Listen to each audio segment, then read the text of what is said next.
What's up, everybody? Tim Conley here, and we are going to talk about the 5 ways to raise prices. If you are struggling with low fees, or if you just feel like you're not getting paid enough for the value you deliver and you want to, well, get your just desserts. So that's what we're gonna do. So let's check it.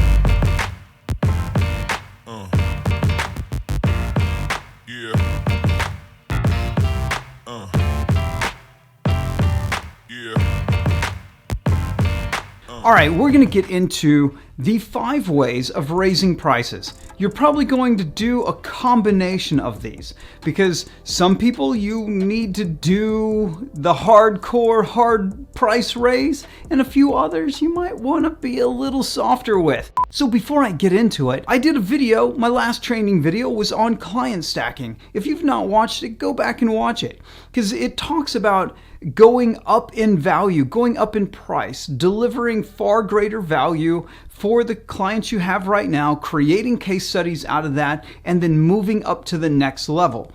Well, that sounds great, but how do you actually charge the money for those next stacks? And that's what this video is about. First one is switch to weekly. If you are doing hourly billing, and there are a lot of freelancers, there's a lot of people out there who are charging by the time that they put into the work.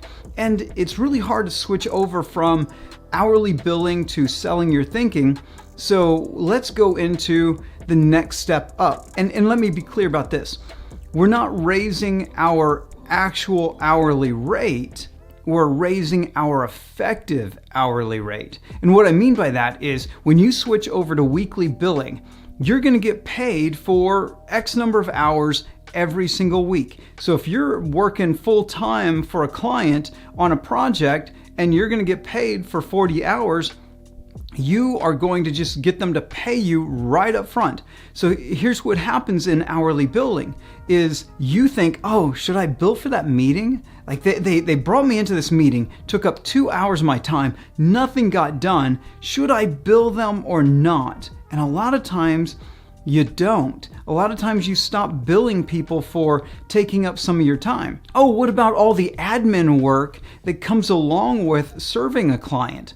You probably aren't billing them for that either. So you've got a certain amount of labor that you're putting in the entire week, but you're only charging them for the actual work you're doing.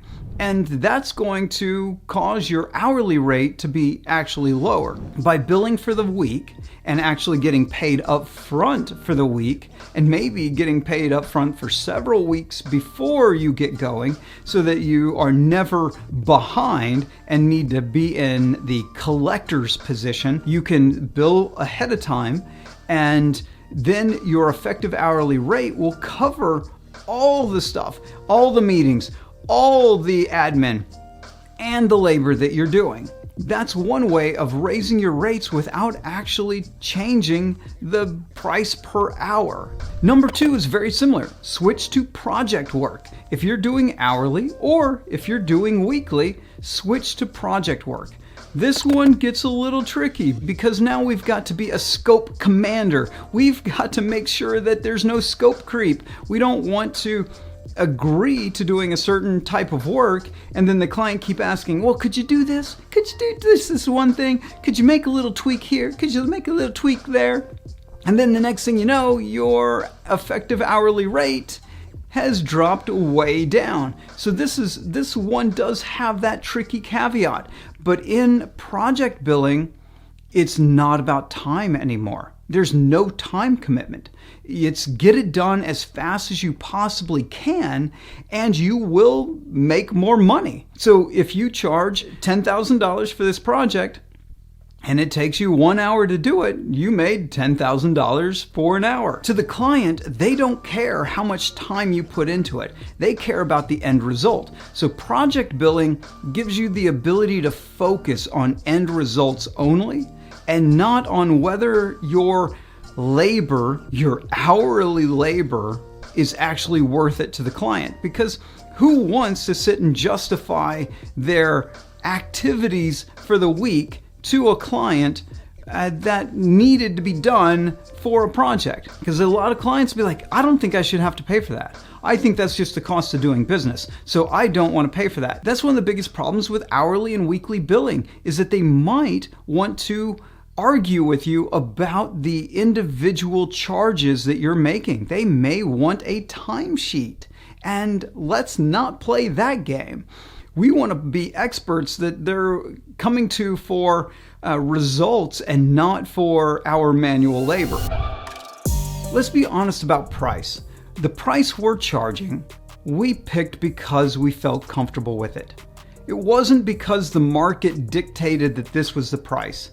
Like sugar, you go to the store, sugar is going to be within 10, 20 cents of each other, and you're just going to pay a little extra for one of the brands that you like, and you're going to walk away with that. But you're not going to walk in and buy sugar that is identical to the other sugar and pay 4 or 5 times. It's going to have to be some sort of special sugar that you're going to pay that extra price for. This doesn't exist when selling expertise. There is no market price for expertise. There's no set fee. There's price elasticity within each given market. And this is something that you've got to determine for yourself. One of the things that keeps people earning less money for the work they do is themselves. They're just not comfortable with raising prices. They're just not comfortable asking for a higher price. They're not comfortable going after bigger clients who can afford a higher price.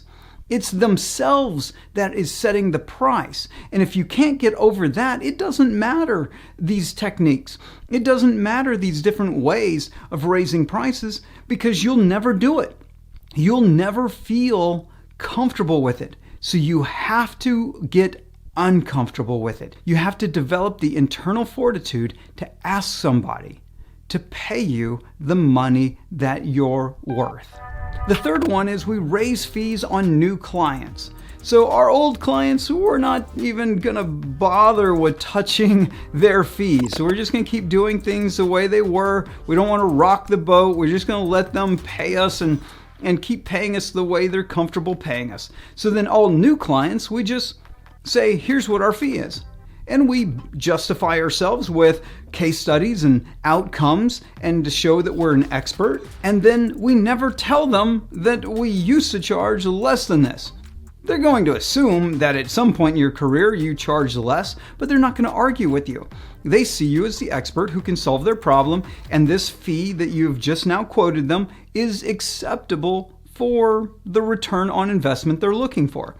This is a fantastic way to start client stacking. You just say, all new clients, we charge this amount of money for. That's it. After you've raised your fees on new clients, now we can go back to old clients and we can say, our fees are going up. We're a better company. We deliver better results. Here's the results that we've given you.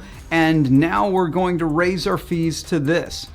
But before we raise our fees, you've been a great client. You've been there and helped support us as we grew, and we're going to help support you in your growth. So this is the last time you can get a project with us at our old rate. And you make that last time offer to your clients, because then after that, everybody is at the new fee. This one's my favorite. I call it get a client, bump a client. So we keep a small stable of best clients, the 10 to 12 that are our best customers. They're the ones who are going to stick with us through thick and thin. We get the best results for them. We have a great working relationship together. These clients we're going to keep as best we can. But some of those start becoming unprofitable. Some of our clients, some of our older stacks start becoming unprofitable because now we deliver greater services. It's an opportunity cost to keep serving smaller accounts when we need to take our resources and put them over onto the bigger accounts. So what we do is say to those previous clients, here's the new price. If you're unwilling to accept the new price, we've got to bump you, right? But I don't like to do that because that's pretty scary. So I go get a client at the new rate that I want to make, and then I bump an old one. What that means is I've now got this higher rate for similar work being paid by this new client. The old client, I go to them and I try to renegotiate our deal. If they say no, well then I send them on their way and I show them a new vendor who might be able to handle the work for them. I don't just kick them out. But the cool thing is some of those clients go, yeah, I was wondering when you were going to raise rates on me. You've been doing this for so many years and we get such great value. I was just wondering when you were just going to raise the prices. So yeah, sure, we're cool with that. And that does happen. Not always, but it does happen. And you can get old clients to bump up to the new price. And now you've got a new client who's paying you a higher rate, and you've got an old client who's come up to your new rate. Now that brings me to the bonus, or maybe just kind of wrapping this all up, is raising prices on current customers. Here's some of the issues that you're going to run into and how to handle them. One of the ways you can go to old customers is just say, hey, we're doing a cost of living increase. And that might be 3 to 10%. You might say, oh, you've been with us for 2, 3, 5 years, and we haven't raised our rates. But now we're at a spot where our costs have gone up to be able to give you the great service that we give you. Costs have gone up due to inflation. So we are, raising our rates to compensate for that.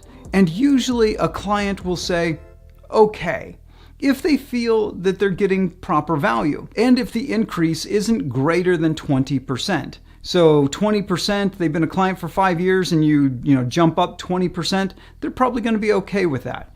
If they've been a client for 1 year and you jump up 20% and call it a cost of living increase, they're probably not going to be cool with that. And it's not really one of my favorite ways. That incremental increase in price usually does not benefit our company, but it does put us at risk of losing clients for very little gain. You could also go back to your current clients and say, take it or leave it. This is my new price. Take it or leave it. And well, most of them will leave it. They'll say, nah, we can get what you provide for cheaper somewhere else. We're just going to go do it. So I would never take that approach. And I do know some people who have done it. I've seen software companies do it horribly, where they just told all their current customers who are paying a monthly fee, hey, you're not grandfathered. And these software companies are testing how valuable their software really is to those people when they just say take it or leave it. Because some people do leave it. Others will stick around, and that's what they're betting on. They're betting on enough people stick around and don't get too upset to quit or go find a new solution. I don't really recommend that. I recommend the other ways that we've talked about on raising rates with previous customers. And if you're unsure if someone is going to just drop you, that they're going to leave, then you go get the new client before you raise the prices. The best way of raising prices on old customers is business alignment. How do we align our services with the needs of our clients? This is the best way of doing it. I call this selling thinking. You could call it selling strategy. That's one way of being able to add additional fees, high margin fees, to a client, and they be happy about it, where you're able to increase your profit per client without necessarily increasing the rates that you're charging them for the labor, because you're charging them for something new. You're adding something to their service that is highly valuable to them and is extremely high margin for you. Other business alignments where you really do need to raise the price of labor is to bring in junior labor. Pull out senior labor and replace it with junior labor. Hopefully that junior labor is still able to follow the system and deliver high quality results for the client under the supervision of that senior person. So if you're a designer and you're just super busy and everybody wants to work with you, the best way to still keep working with those past clients is to bring in a junior designer to do the brunt of the work, do 90% of the work at the old rate, and then you come in as the supervisor and make sure that it's up to standards. Some clients are not going to like this. They're going to say, no, I want you. I paid you. I want you. And you're going to have to tell them, hey, this is one of the best ways of being able to continue to serve you, even as we deliver greater results for your company. And we've got higher demand from other clients who are paying us far greater amounts of money. So for me to work on your project, you'll have to pay me this amount over here. Then they might become reasonable and say, oh, I get it. I can get the same results, but for cheaper. Something that they would end up thinking anyways during this client relationship. You've been providing one kind of service for your current clients. Hopefully you've gotten to know them. You've gotten to know their needs better. And hopefully you're getting better yourself and you've got new ideas and new concepts for services that would give them better results. So then you offer them a different service. It may include the old one, and you're going to increase your rates on that old piece as you move it into this new package.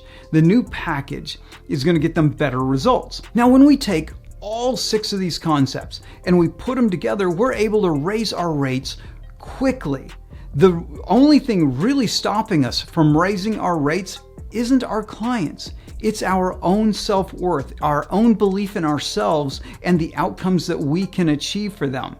Because if anyone ever says no, you just get better deal flow. You get new clients and you keep raising your prices. You keep going into new markets. You keep going up market so that you can continue to raise your rates for the work that you do, especially when you are getting better, especially when you are becoming a better expert. Ultimately, you're the arbiter of your own price.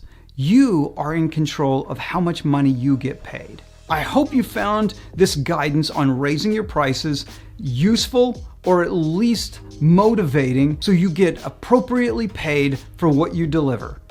All right, and if you like the video, subscribe, share, and do all the socials, and I'll see you in the next video. Hey, if you haven't watched Client Stacking, go watch it right here. So do it, just go on over there. And we are done.